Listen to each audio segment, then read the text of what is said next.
WWWL. 4 left should all be WWWWs. 3 of the teams they play, Atlanta, twice, Detroit, are bad. So your pocket schedule, this is exactly what you did and I did.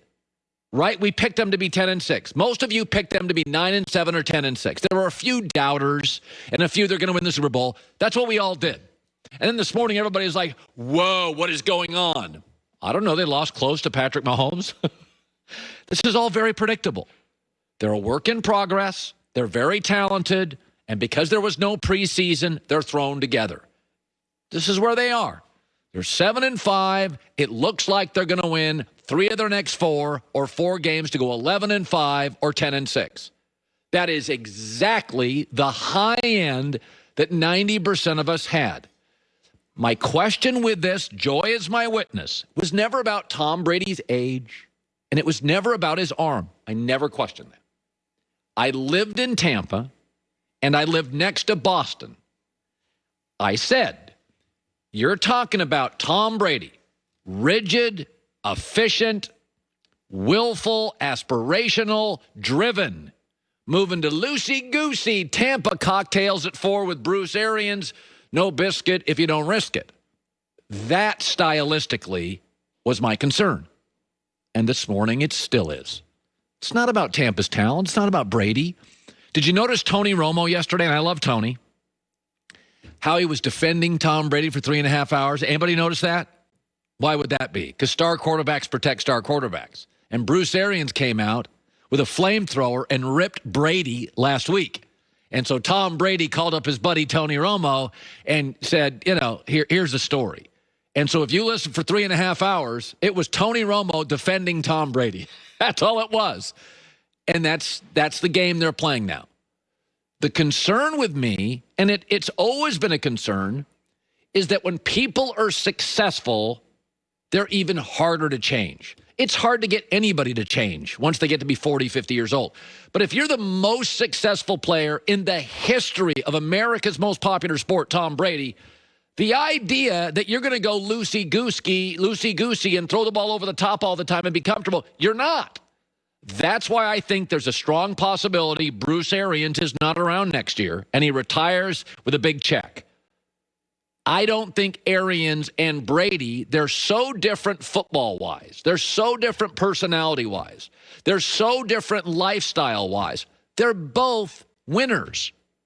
But I don't think that's the fit. I never did. Now, I said they're going to be good enough to win a bunch of games because they got a bunch of talent. I like the GM. I like Arians. I love Brady. But there's nothing really surprising about any of this. As I said a couple weeks ago, I led the show. I said, when you're a parent, the days are long and the years fly by. In the NFL, Sundays are crazy, but the year is so predictable. Tampa's going to end up exactly where you predicted. Y'all predicted 9-7 and 10-6. You didn't have them winning the division. Yet the Saints have been 13-3, 13-3 last 2 years and brought everybody back.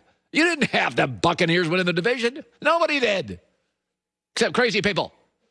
But this season has been so predictable for Tampa. The only thing I worried about, I think, is the problem. Not because I'm smart, because it's obvious. I lived in Tampa. I lived near Boston. I followed Brady. I followed Arians. Their personalities are different. You're seeing a clash here. I don't think it lasts 2-3 years. I think at the end of this year, they'll make decisions. I think Tampa goes to the playoffs, wins a playoff game, maybe 2. But none of this is surprising. We all grabbed our little pocket schedules and did the WL game. We all did it. And right now it's LWWWL, WWWL, WLL, and we'll finish WWWW. That's what it's going to finish. Sundays are crazy. It's all very predictable. Here's Tom Brady after. No, it's just the external noise that when you're losing, that's what you deal with. So, I love playing for the guys that I play with, the coaches, the whole organization's been unbelievable. And I think we just got to go out, and I certainly have to do a better job the last 4 weeks of the year. So appreciate it. Just have a good week.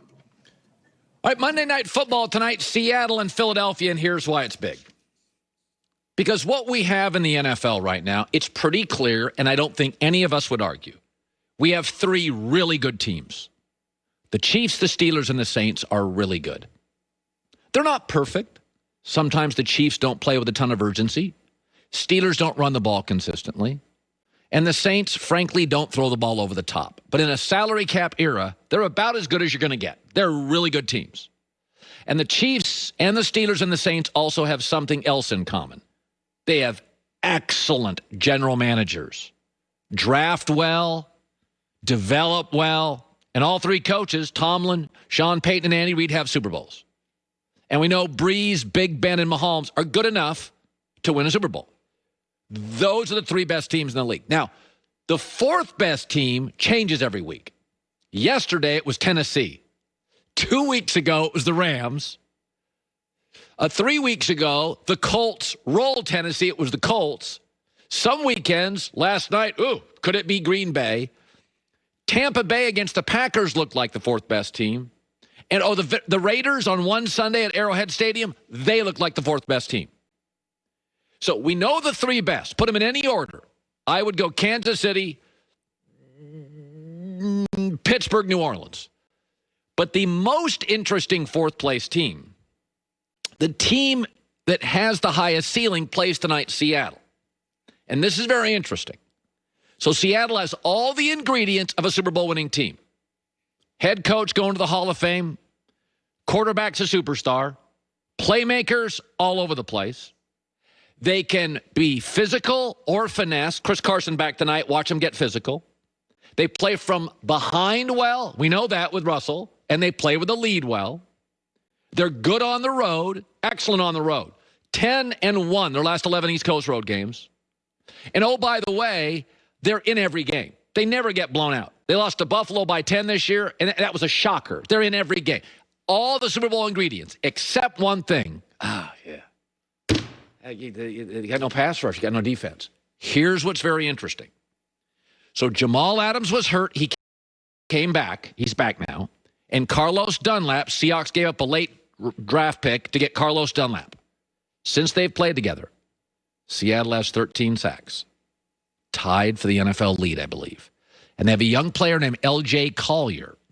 They drafted him a year ago from TCU, did nothing, a little hurt his first year. Played great against Arizona. So if you watch that game tonight and you see a consistent pass rush from Seattle, then they're the fourth best team in the league. So tonight, because what I look for in Super Bowl teams is ingredients. The Steelers have it, the Chiefs have it, and the Saints have it. And everybody else, every week, Tennessee looks like it. Then it's the Rams, then it's the Bucs, then it's the Packers. Watch Seattle tonight. If they get a pass rush, they're my four.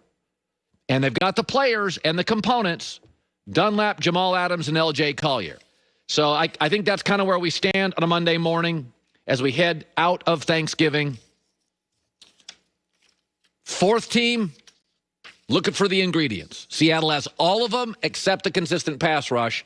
Will they do it in back-to-back weeks? Because they did it last week against Arizona. If they do it again tonight, you got yourself a potential Super Bowl team in the Pacific Northwest.